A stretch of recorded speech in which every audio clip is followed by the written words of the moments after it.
इस कहानी की शुरुआत में हम एक छोटे से बच्चे को दिखाया जाता है जिसका अभी अभी जन्म हुआ है। उसे खास सुरक्षा के साथ डॉक्टर एक जगह से दूसरी जगह ले जा रही होती है। दरअसल ये बहुत ही सेंसिटिव है। ये बच्चा बिना इम्यूनिटी के पैदा हुआ है। कोई भी इस बच्चे के पास जाने से पहले अपने आप को पूरी तरह से सैनिटाइज करता है। इस बच्चे का नाम जिमी है। जिमी की मॉम जिमी के लिए बहुत ज्यादा कॉन्शियस होती है, इसीलिए वो किसी को भी अपने घर में नहीं आने देती, क्योंकि अगर किसी भी तरह से जर्म्स उसके पास चले गए तो उसकी तबीयत खराब हो जाएगी। उसे बड़ी से बड़ी बीमारी भी हो सकती है। 4 सालों तक जिमी हॉस्पिटल में ही रहता है और उसे एक बबल के अंदर रखा जाता है। 4 सालों के बाद जब उसे घर लाया जाता है तो उसके बेड के ऊपर भी एक बहुत बड़ा बबल होता है ताकि कोई भी जर्म्स, कोई भी वायरस उस तक ना पहुंच पाए। और उसी में 2 हाथ लगे होते हैं जो कि ग्लव्स की तरह होते हैं। जिमी के माँ बाप उन हाथों के अंदर, उन ग्लव्स के अंदर अपने हाथ डालकर अपने बेटे को छू सकते हैं। इनके पास एक मशीन भी होती है जिससे किसी भी चीज को पूरी तरह से जर्म्स फ्री किया जाता है, यानी कि सैनिटाइज किया जाता है। जिमी की जिंदगी जैसे एक बबल के अंदर कैद होकर रह गई हो। उसे बाहर की दुनिया के बारे में कुछ नहीं पता, क्योंकि वो अपनी पूरी जिंदगी में कभी भी बाहर नहीं गया। उसकी मॉम उससे बहुत प्यार करती है, लेकिन वो एक नेशनलिस्ट है, इसलिए जो उसकी विचारधारा होती है उसी चीज के बारे में वो अपने बेटे जिमी को बताती है। जिमी के बारे में आस पड़ोस के हर एक बच्चे को पता होता है, लेकिन उसके साथ कोई भी सिंपैथी नहीं करता, बल्कि उसका मजाक उड़ाया जाता है। खिड़की से बाहर जब जिमी देखता है तो वहां पर 3 बच्चे होते हैं जिन्होंने अपने आप को प्लास्टिक के अंदर कवर किया होता है। दरअसल वो जिमी का मजाक उड़ा रहे होते हैं। जिमी की जिंदगी 4 दीवारों के अंदर कैद होकर रह गई है। इसी तरह से वक्त बीतता है और अब जिमी 16 साल का हो चुका है। और एक दिन जब वो खिड़की से बाहर देखता है तो वहां पर एक लड़की आई होती है जो इनके नेबर में रहने के लिए आई है। इस लड़की का नाम जोई होता है। जिमी उसे देखकर अट्रैक्ट हो जाता है, लेकिन उसे प्यार के बारे में कुछ नहीं पता। उसने अपनी जिंदगी में अपनी मॉम के अलावा कभी किसी फीमेल से बात नहीं की, लेकिन जोई के प्रति वो बहुत ज्यादा अट्रैक्टेड होता है। और जब जिमी की मॉम को ये बात पता चलती है तो जिमी को समझाती है कि इस दुनिया में प्यार, अट्रैक्शन कुछ नहीं होता, ये सब बेकार की बातें हैं। पर जिमी जब भी उस लड़की को देखता था तो उसे अच्छा लगता था। इसी तरह से कुछ और साल बीत जाते हैं और जिमी हर रोज उस लड़की को अपनी खिड़की से देखता है। क्लोई को भी पता होता है कि जिमी उसे खिड़की से देखता है, वो उसे पसंद करता है। पर जब भी वो जिमी की तरफ देखती है तो जिमी अपनी नजरें घुमा लेता है। क्लोई को भी पता है कि जिमी उसे पसंद करता है, लेकिन वो उससे कभी बात नहीं कर सकती क्योंकि वो कभी घर से बाहर नहीं आता। और अब क्लोई के जो दोस्त होते हैं वो जिमी का मजाक उड़ाते हैं। वो कहते हैं कि वो एक बबल बॉय है, वो हमेशा एक बलून के, एक बबल के अंदर कैद रहता है। क्लोई को अपने दोस्तों की ये बात बिल्कुल अच्छी नहीं लगती, क्योंकि वो जिमी के बारे में कुछ भी गलत नहीं सुनना चाहती, इसीलिए वो वहां से चली जाती है। और अब वो तय करती है कि वो जिमी के घर जाएगी। जब वो जिमी के घर जाती है तो उसे अंदर इनवाइट किया जाता है। वो देखती है कि स्टेयर्स में बहुत बड़े बड़े पाइप लगे हुए हैं जिसके अंदर से एयर फ्लो हो रही है। और जब वो ऊपर कमरे में जाती है तो वहां पर जिमी होता है। जिमी उसे देखकर बहुत हैरान होता है। उसने अपनी पूरी जिंदगी में इतनी पास से कभी किसी लड़की को नहीं देखा। और अब वो जिमी से कहती है कि मुझे तुम्हारा गिटार बहुत पसंद है।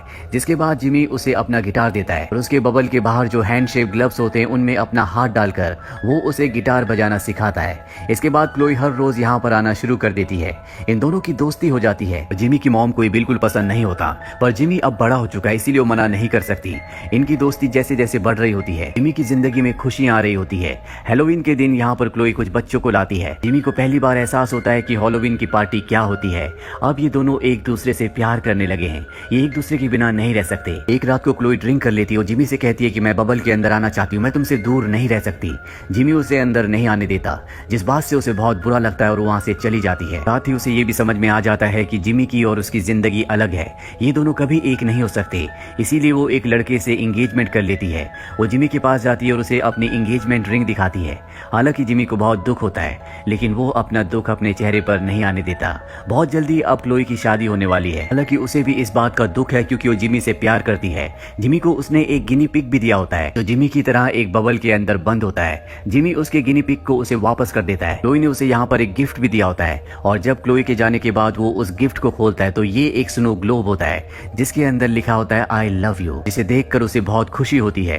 दरअसल वो ये तो जानता था कि क्लोई उसे पसंद करती है, लेकिन क्लोई ने पहली बार उसे आई लव यू कहा है। और अब वो तय करता है कि वो किसी भी कीमत पर इस बबल से बाहर निकलेगा और नायग्रा फॉल्स जहाँ पर उसकी शादी होने वाली है उसकी शादी रोककर वो अपने प्यार को हासिल करेगा। इसके बाद वो अपने लिए एक ऐसा बबल बनाता है जिसे लेकर वो कहीं भी जा सकता है और वो अब नायग्रा फॉल्स जाना चाहता है। वो बस की टिकट लेने के लिए टिकट काउंटर पर जाता है, लेकिन वो पैसे घर ही भूल गया होता है। और अब वो जब सड़क पर आता है तभी उसे एक बस हिट कर देती है, पर अपने बबल की वजह से वो बच जाता है। बस से कुछ लोग नीचे उतरते हैं और जिमी को कहते हैं कि हम तुम्हें लिफ्ट दे सकते हैं। हैं। यहाँ पर जिमी को पता चलता है कि ये सब के सब कुछ धार्मिक लोग हैं जो किसी धार्मिक स्थल पर जा रहे हैं, लेकिन जिमी को धर्म के बारे में, ईश्वर के बारे में कुछ नहीं पता होता, क्योंकि उसकी मॉम ने उसे इस बारे में कभी कुछ नहीं बताया। इसीलिए वो उन लोगों से अजीब अजीब से सवाल पूछता है जिससे उनकी धार्मिक आस्था को ठेस पहुंचती है और वो जिमी को बस से नीचे फेंक देते हैं। इसके बाद यहाँ पर एक आदमी आता है जो बाइक पर होता है, इसका नाम स्लिम है।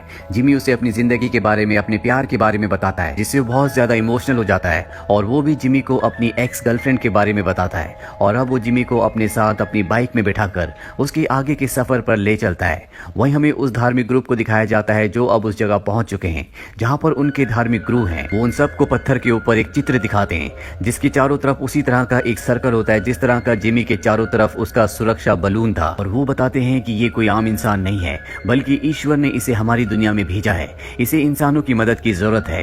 वहीं जिमी को दिखाया जाता है जो अपने दोस्त स्लिम के साथ अब वेगस पहुंच चुका है जहां पर एक कैसीनो में जाते हैं और ये वहां पर बहुत एंजॉय करते हैं। जिमी को ये सब बहुत अच्छा लगता है क्योंकि उसने कभी भी लाइफ को इस तरह से एंजॉय नहीं किया, पर उसे अब यहाँ से जाना होगा क्योंकि 2 दिन बाद क्लोई की शादी है। इसीलिए एक स्कूटर लेकर वो यहाँ से निकल जाता है और तभी रास्ते में उसके माता पिता जो उसे ढूंढ रहे होते हैं वो उसे देख लेते हैं। जिमी उनकी गाड़ी से टकरा जाता है और बलून के अंदर यानी कि उस सुरक्षा कवच के अंदर होने की वजह से वो उछलता हुआ एक ट्रेन के अंदर चला जाता है जहाँ पर बहुत ही अजीब लोग होते हैं और वो बताते हैं कि हमारा जो मास्टर, हमारा जो बॉस है, उसने हमें यहाँ पर पकड़ा हुआ है, वो हमें अपने शो में काम करवाता है। और अब जिमी को उसके पास ले जाया जाता है जो कि एक छोटे कद का इंसान होता है। जिमी गलती से उसे नीचे गिरा देता है और यहाँ पर उसने जितने भी लोगों को कैद किया होता है सबको आजाद करवा देता है। इसके बाद जिमी नायग्रा फॉल्स के लिए निकल पड़ता है जहाँ पर क्लोई की शादी होने वाली है, लेकिन वो वहाँ कैसे पहुंचेगा उसे कुछ नहीं पता। वो एक रेस्टोरेंट के अंदर जाता है जहाँ पर एक इंडियन आदमी बैठा होता है और उसके पहनाव की वजह से सब उसे परेशान कर रहे होते हैं। जिमी भी वहाँ पर जाता है और वो बताता है कि मैं इस बबल के अंदर इसलिए हूँ क्योंकि मेरे अंदर इम्यूनिटी नहीं है। ये सुनकर सबके सब डर जाते हैं, सबको लगता है कि ये बीमार है और बबल के अंदर कोई ना कोई वायरस है। अगर बबल फट गया तो ये सब के सब वायरस से इन्फेक्टेड हो जाएंगे। चारों तरफ भगदड़ मच जाती है जिस वजह से यहाँ पर आग भी लग जाती है। जिमी अंदर फंस जाता है लेकिन तभी वो इंडियन आदमी उसे बचाकर बाहर ले आता है। इसका नाम पुष्पॉप होता है और इसके पास एक ट्रक भी होता है। ये उस ट्रक में जिमी को बैठाकर नायग्रा फॉल्स के लिए निकल पड़ता है, लेकिन एक बार फिर से जिमी की किस्मत उसका साथ नहीं देती। पुष्पक का जो ट्रक होता है वो एक गाय से टकरा जाता है जिससे उसकी मृत्यु हो जाती है। इससे पुष्पक को बहुत दुख होता है क्योंकि गाय उसके लिए पूजनीय है, पर जब ये बात वो पुष्पक को बताता है तो उसे उसकी बातें समझ नहीं आती, वो उसकी बातों पर यकीन नहीं करता। इस बात से पुष्पक को गुस्सा आता है और वो उसे इस जगह से जाने के लिए कहता है। अब जिमी को किसी भी तरह से नायग्रा फॉल्स पहुंचना है। वो पैदल चलते हुए एक टाउन तक पहुंच जाता है। वहीं दूसरी तरफ हमें स्लिम को दिखाया जाता है जो अपने बहुत सारे बाइकर्स के साथ पुष्पक तक पहुंच जाता है। उसे पता चलता है कि यहाँ से जिमी अकेला ही पैदल निकल गया है। ये सब के सब पुष्पक का ट्रक लेकर यहाँ से निकल जाते हैं। वहीं जिमी को दिखाया जाता है जो टाउन में एक क्लब के अंदर जाता है जहाँ पर 2 लड़कियां आपस में रेसलिंग करने की तैयारी कर रही होती हैं और जब वो जिमी को बबल के अंदर देखते हैं तो वो उसके बबल को तोड़ने की कोशिश करते हैं। जिमी किसी तरह से यहाँ से निकल जाता है, पर इससे पहले कि वो इस टाउन को छोड़ता यहाँ पर वही धार्मिक ग्रुप आ जाता है जिनके गुरु ने इन सब को बताया था कि वो आदमी जिसके चारों तरफ सर्कल है वो ईश्वर का बंदा है और इंसानों को उसकी मदद करनी है। अब वो जिमी को अपने साथ ले जा रहे होते हैं और तभी स्लिम भी अपने साथियों के साथ यहाँ पर पहुंच जाता है। इन सब के बीच में लड़ाई झगड़ा होना शुरू हो जाता है और इस मौके का फायदा उठाकर जिमी इस झगड़े से बाहर निकल जाता है। यहाँ उसे एक बूढ़े आदमी मिलते हैं जिनके पास गाड़ी है। वो उनसे लिफ्ट मांगता है। अब रात को जिमी सो जाता है और जब सुबह उसकी आंखें खुलती है तो वो देखता है कि वो बूढ़े आदमी अब इस दुनिया में नहीं रहे और तभी उसकी गाड़ी टकरा जाती है, जिसके बाद वो स्टोर में जाकर गिरता है जहाँ पर उसे फोन दिखता है। यहाँ से वो क्लोई को फोन करता है लेकिन फोन उसका फियांसे उठाता है। उसे पता चल जाता है कि जिमी यहाँ पर उसकी फियांसे के लिए यानी कि क्लोई के लिए आ रहा है। वो उसे बहुत उल्टा सीधा कहता है, साथ ही ये भी कहता है कि क्लोई को तुम मुझसे नहीं छीन सकते, 1 घंटे में हमारी शादी होने वाली है। और अब जिमी पूरी तरह से हताश हो जाता है। वो अपने मॉम डैड को कॉल करता है। उसके मॉम डैड उसे यहाँ पर लेने आ जाते हैं। जिमी बहुत ज्यादा उदास होता है। उसके माँ बाप उसे अपनी गाड़ी में बिठाते हैं और जब उसकी मॉम कुछ देर के लिए बाहर जाती है तो उसके डैड उसे बताते हैं कि जब तक तुम्हारा काम पूरा ना हो जाए तुम्हें हार नहीं माननी चाहिए। अपने पिता की बातों से बहुत ज्यादा मोटिवेटेड हो जाता है और एक बार फिर से वो क्लोई से मिलने के लिए यहाँ से निकल पड़ता है। पर अब जिमी के पीछे उसकी मॉम, साथ ही स्लिम का ग्रुप और वो धार्मिक ग्रुप भी होता है जो सब के सब जिमी तक पहुंचना चाहते हैं। जिमी को पकड़ने के चक्कर में जिमी की जो मॉम होती है वो स्लिम के ट्रक के सामने आ जाती है। स्लिम उन्हें देखकर हैरान हो जाता है क्योंकि ये वही लड़की है जिससे कभी वो प्यार किया करता था, जिसके बारे में उसने जिमी को बताया था। ये सब के सब एरोप्लेन के रनवे पर होते हैं। तो तभी यहाँ पर एक प्राइवेट प्लेन आता है जिसे एक बूढ़ा आदमी चला रहा होता है और ये बूढ़ा आदमी उसी बूढ़े आदमी का जुड़वा भाई है जिसने जिमी को अपनी गाड़ी में लिफ्ट दी थी और बाद में उसकी मृत्यु हो गई थी। ये आदमी उसे नायग्रा फॉल्स ले जाता है। जिमी उस चर्च की तरफ भागता है जहाँ पर क्लोई शादी करने वाली होती है और इससे पहले कि शादी के सारे रीति रिवाज पूरे होते वहाँ पर पर जिमी पहुंच जाता है, वो क्लोई को आवाज लगाता है। क्लोई उसे देखकर बहुत खुश होती है, वो भी उसके पास आ जाती है और अब जिमी किसी भी कीमत पर क्लोई को अपनाना चाहता है। वो कहता है कि मैं तुमसे बहुत प्यार करता हूँ और इसके बाद वो अपने बबल को फाड़ कर बाहर आ जाता है। इसके अगले पल ही वो बेहोश हो जाता है। ये देखकर सब डर जाते हैं। जिमी की मॉम डैड भी यहाँ पर पहुंच जाते हैं। जिमी की ऐसी हालत देखकर जिमी की मॉम की आंखों में आंसू आ जाते हैं और तब जिमी के डैड कहते हैं कि अब सबको सच्चाई बताने का वक्त आ गया है। इसके बाद बताया जाता है कि जिमी को कभी भी कोई बीमारी नहीं थी, उसका इम्यून पावर दूसरों की तरह स्ट्रांग है। जिमी की मॉम ने दुनिया की बुराइयों से बचाने के लिए उससे झूठ कहा था, उसे जिंदगी भर बबल के अंदर रखा।